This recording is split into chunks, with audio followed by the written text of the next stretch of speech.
आप लोगों के द्वारा पूछा गया अगला प्रश्न, निश्चित तौर पे आप सभी को मेरी हर एक बात समझ में आ रही होगी। एक प्रश्न है आपका, निरंतरता कैसे रखें, रेगुलर कैसे रखें। बहुत बड़ी प्रॉब्लम है, ये कोई ऐसी छोटी मोटी बात नहीं है। और रेगुलरिटी रखना मेरे ख्याल से एक आदत है।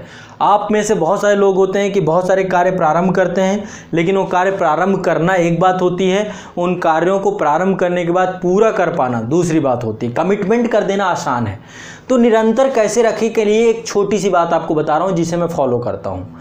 आपको यदि किसी भी कार्य को निरंतर रखना है तो कमिटमेंट इतने बड़े ना करें जिनको आप पूरा ना कर सकें। छोटे छोटे कमिटमेंट करिए, छोटे छोटे कमिटमेंट को पूरा करते चले जाइए। और यदि आप बड़े बड़े कमिटमेंट कर देंगे, जैसे मान लीजिए ये किताब है, ये कोई किताब है, मैं देखो बहुत आसानी से समझा रहा हूँ आपको, यदि समझ गया मेरी बात तो बहुत क्लियर हो जाएगा। ये किताब है, एक कमिटमेंट हो सकता है कि मैं 10 दिन में पूरी खत्म कर दूंगा। दूसरा कमिट हो जाता है कि 1 घंटे में मुझे 2 पेज पढ़ने हैं, एक कमिटमेंट ये हुआ। अब आपको पता होगा कि 10 दिन का नहीं पता आपको, आप कब बीमार हो जाएंगे, कब आपके पास समय रहेगा, कब आपके पास समय नहीं रहेगा, दुनिया भर की चीज़ें हैं। लेकिन आपको एक चीज़ तो पता है ना कि कमिटमेंट आपने यदि 1 घंटे, अगले 1 घंटे की जानकारी आपको है ना कि अगले 1 घंटे में आपको क्या करना है। तो अगले 1 घंटे की यदि आपको जानकारी है तो अगले 1 घंटे को आपको अपनो 2 पेज आप पढ़ सकते हो। तो उतना ही कमिटमेंट करिए जितना आप कर सकते हो। ठीक, रेगुलरिटी को लेकर पहला रूल तो ये है, अनावश्यक अपने आप को तनाव में ना रखें, अनावश्यक लक्ष्य निर्धारित ना करें। लक्ष्य उतने ही निर्धारित करें जिन लक्ष्यों की पूर्ति आप कर सकते हो। यदि आप ऐसे लक्ष्यों, आपको पता होगा ना कि आप क्या हो। देखो, अपने आप को आपसे बेहतर कोई नहीं जानता, आपने आपको आपसे बेहतर कोई नहीं जानता। तो आपको पता है आप कैसी पर्सनालिटी हो। एक बुक तक तो आप पूरी कंप्लीट नहीं कर पाते हो, तो एक लक्ष्य का सफ़र, बहुत सारे लोग IAS विशेष की तैयारी शुरू करते हैं, 2 महीने बाद उनका मोटिवेशन टूट जाता है, बंद कर देते हैं। तो शुरू करना एक चीज़ होती है, तो ऐसे कमिटमेंट ना करो भाई। किसने कहा है कमिटमेंट करने को? किसने कह दिया कि यदि आप IAS की तैयारी नहीं करोगे तो भारत के नागरिक नहीं रहोगे? किसने कह दिया?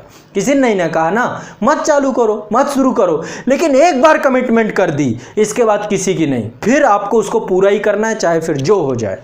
तो यदि ये आप मेंटालिटी लेकर के आएंगे, ये मेंटालिटी है, ये आदत में बदल जाएगी। निरंतरता एक आदत है, रेगुलर रहना एक आदत है, रेगुलर रहना एक आदत है, रेगुलर रहना एक आदत है। और आपके देखो, आप एक चीज़ और समझिए, रेगुलरिटी कहीं ना कहीं पे ब्रेक का कारण भी पता होना चाहिए कि क्यों रेगुलरिटी ब्रेक हो रही है, क्या कारण है कि रेगुलरिटी आपकी ब्रेक हो जा रही है। कई बार क्या होता है कि जब हम कोई कार्य करना शुरू करते हैं तो शुरुआत में अनुभव की कमी होती है, धीरे धीरे अनुभव बढ़ता चला जाता है। अनुभव बढ़ने में हम चीज़ों को अपडेट करते जाते हैं, तरीकों को बदलते चले जाते हैं। तो कई बार आप ये समझ बैठते हो कि अच्छा ये रेगुलरिटी का नहीं है। तो आपको पता होना चाहिए ना कि क्या रेगुलरिटी है, क्या रेगुलरिटी नहीं है। ये बहुत क्लियर होना चाहिए, इस बात को ध्यान में रखिएगा। समझ रहे हैं ना मेरी बात को, है ना। तो निरंतरता एक आदत है, और इस आदत के लिए ज़रूरी है कि आप कमिटमेंट इतने बड़े ना करें ताकि आपको जो है रेगुलरिटी की किसी भी तरीके की दिक्कत आए। मैं बहुत कम शब्दों में आसानी से इस बात को समझा रहा हूँ। बस इतने छोटे छोटे कमिटमेंट करिए और उन्हें पूरा करते चले जाइए। निश्चित तौर पे बहुत जल्द आप बड़े कमिटमेंट भी पूरे करने लग जाएंगे। पहले छोटे छोटे से अपने आप को विश्वास दीजिए। बड़े बड़े कमिटमेंट, 18 घंटे पढ़ने के लिए कौन बोलता है आपको? आप 2 घंटे की पढ़ाई के लिए बनाइए ना, बहुत है इतनी बात। 2 घंटे से फिर कब 18 घंटे में पहुँच जाओगे पता नहीं। कमिटमेंट करना है डेली 18 घंटे का, पढ़ना 2 घंटे भी नहीं है। धीरे धीरे मन में क्या आएगा? निगेटिविटी आएगी, अपने ऊपर से विश्वास खत्म हो जाएगा, रेगुलरिटी कभी बनेगी नहीं, है ना। तो छोटे छोटे कमिटमेंट करना है। रेगुलरिटी और कमिटमेंट दोनों एक दूसरे से जुड़े हुए हैं। आप कोई काम को लेकर के कमिटमेंट करते हो, फिर उसी में रेगुलर नहीं रहते ना।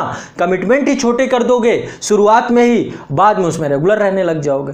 शायद मेरी छोटी सी बात आपके दिमाग में बैठ जाएगी, तो आज से रेगुलरिटी आपकी प्रारंभ हो जाएगी। कोई बड़ी विषय वस्तु नहीं है, बहुत आसान है। यदि आपको समझ में आ रही है तो इसका पालन करना, निश्चित तौर पे आपको इसका बेनिफिट मिलेगा।